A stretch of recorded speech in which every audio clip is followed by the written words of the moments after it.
فقدان الشغف مصطلح شائع بقينا بنسمعه كتير الفترة الأخيرة من كل الناس حوالينا سواء في الواقع أو المواقع، وكمان ممكن إحنا ذات نفسنا نكون بنستخدمه في كلامنا وحياتنا اليومية. بنحسه بيعبر عن شعور حقيقي جوانا، قد يكون الشعور ده ملل، يأس، بس في حاجة محدش بياخد باله منها، وهي إن الشعور اللي جوانا ده وبنحاول نعبر عنه وارد جدا يكون كسل، بس احنا بنجمل شكل الكلمة شوية ونحط لها التاتش النفسي بتاعنا عشان يبقى شكلها شيك ومثقف، فبقينا نقول على الكسل فقدان شغف، وكأن فقدان الشغف عذر ممتاز للتهرب من المسؤوليات. مش بتذاكر ليه يا صاحبي؟ أصل فاقد الشغف والله.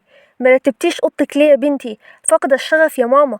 وخلاص كلمة فقدان الشغف بقت بتديك الحق إنك ما تعملش اللي عليك، إنك تتقاعس وما تلتزمش بواجباتك، وكأنها تصريح ليك بيسمح لك بالراحة والاستراحة، معاملة VIP يعني من الآخر. وتبقى أنت مش الغلطان، العيب على نفسيتك، والنفسية حاجة مش بإيدك وخارجة عن إرادتك، فبتلعب دور الضحية عشان محدش يكلمك ولا يطالبك بحاجة أنت أصلا المفروض تعملها سواء عندك شغف ولا معندكش. قبل ما نعرف إيه هو فقدان الشغف الحقيقي، تعالوا نعرف إيه هو الشغف أصلا. الشغف ده أقوى دافع ليك عشان تعمل أي حاجة في الدنيا. انت لو عندك شغف في أي موضوع واستغليته هتبقى في حتة تانية خالص، هتشتغل صبح وليل بدون تعب ولا ملل عشان تعمل الحاجة اللي انت بتحبها وعندك شغف فيها دي. مش هتحس بالوقت وانت بتعمل ده، ودايما هتبقى أشطر واحد في مجالك. ولو سألت أي حد من الناجحين عن سبب نجاحهم في مجالهم، أكيد أغلب الإجابات هتكون الشغف، وإنهم كانوا بيحبوا الحاجة دي فعلا وعايزين يطوروا من نفسهم فيها. فبالتالي الشغف مش حاجة وحشة ولا غلط خالص. الغلط إنه يكون السبب الوحيد ليك عشان تقوم تشتغل. ما ينفعش تعتمد على مشاعرك وشغفك بس في شغلك وواجباتك، لأن ده شيء نسبي جدا وهيتغير كتير بمرور الزمن. ساعات هتمل وهتبطل تحب الحاجات اللي كنت بتحبها زمان، ساعات هتفقد الأمل إنك هتوصل وهتنجح في الحاجة دي. ولو الكلام ده حصل انت هتوقف شغل ومش هتنجح في أي حاجة في حياتك، لأنك بتتحرك بس لما تكون متحمس. بس الحماس مش هيفضل معاك على طول، والناجحين هم اللي قدروا يشتغلوا حتى وهم حاسين بفقدان شغف أو بقلة حماس وزيرو تحفيز. هم اللي أجبروا نفسهم على الالتزام بمهامهم حتى وهم فعلا زهقانين وأوت اوف مود، وده هو سر نجاحهم، إحساسهم بالمسؤولية مع الاستمرارية. ومن شروط فقدان الشغف الحقيقي إن يكون استمر معاك لفترة طويلة مش مؤقتة، يعني مش يوم ولا 2، لأ ده أسابيع وقد تصل لشهور كمان في بعض الحالات للأسف. ولو الموضوع زاد عن حده ووصل لسنين فده بيبدأ يكون من أعراض الاكتئاب.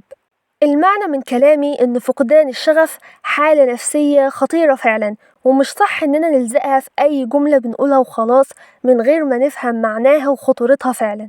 وكل ده عشان نبقى معذورين لما نكسل نعمل مهامنا. قمة الاستهتار لما تشخص نفسك بحالة نفسية صعبة زي دي عشان بس ترضي ضميرك لما تكسل. فقدان الشغف أكبر من كده بكتير. بكل بساطة ومن غير تعقيد، الكسل بيجي من غياب الحافز، لكن فقدان الشغف بيجي رغم وجود الحافز. انت بتقولي ايه يا ريفو؟ ريفو بتقول ان الكسول ممكن يشتغل لما يتشجع، لكن اللي فقد شغفه مش بيحس بأي قيمة من الشغل أصلا حتى لو شجعته من هنا للسنة الجاية. كمان الكسول ممكن ينام وهو مرتاح نفسيا، لكن فاقد الشغف بينام وهو حاسس بالذنب والتعب، وبيبقى حاسس انه مقصر بس مش قادر يعمل حاجة فعلا، هو خلاص فقد الشغف. واخر حاجة وزي ما قلنا قبل كده ان فقدان الشغف بيكون حالة مستمرة ومؤلمة، لكن الكسل بيكون مؤقت وبيعدي. الكارثة الكبرى ومستنقع الأفكار السلبية، السوشيال ميديا. مصطلح فقدان الشغف ده اتضخم بشكل غريب في مواقع التواصل الاجتماعي، ومصدره المراهقين. بقى أي حد مش عايز يذاكر أو يشتغل أو يقوم من السرير يقول أنا فاقد الشغف، والناس بدأت تقلد وتقتنع إنها فعلا فاقدة الشغف وهي ما عندهاش هدف واضح من الأول أصلا، فإزاي هتفقده؟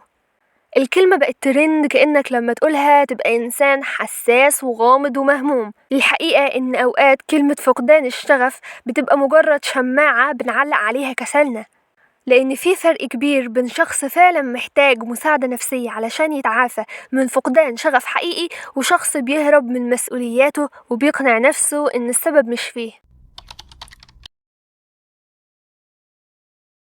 1. فقدان الدافع والحافز. دماغك بيتعود على إن مفيش حاجة هتفرق، فتبدأ تفقد قدرتك على الاهتمام بأي شيء حتى لو كان مهم بالنسبة ليك في وقت من الأوقات. 2. قلة الثقة بالنفس. لما تحس إنك مش قادر تتحرك وتشتغل بتبدأ تشك في قدراتك وتصدق إنك فاشل.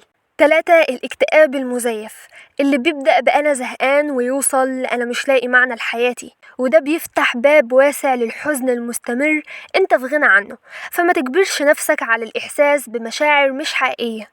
4. ضياع الوقت. كل يوم بيتأجل فيه حلمك هو خسارة حقيقية ليك. طيب دلوقتي انت عرفت انت مكسل ولا فاقد الشغف. دي شوية حلول هتساعدك لو كنت فاقد الشغف، ومادام ساعدت الحالة الأصعب واللي هي فقدان الشغف فأكيد هتساعد الحالة الأبسط واللي هي الكسل. ايه الحل؟ نبدأ بإيه؟ الخطوة الأولى والأهم، افهم نفسك. اسأل نفسك أسئلة حقيقية. هل فعلا كنت بحب الحاجة دي؟ هل أنا مرهق وبمر بفترة صعبة؟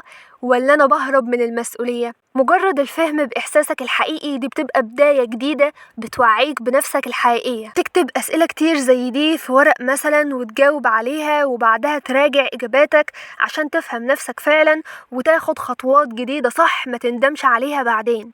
الخطوة التانية، الفصل بين الشغف والعمل.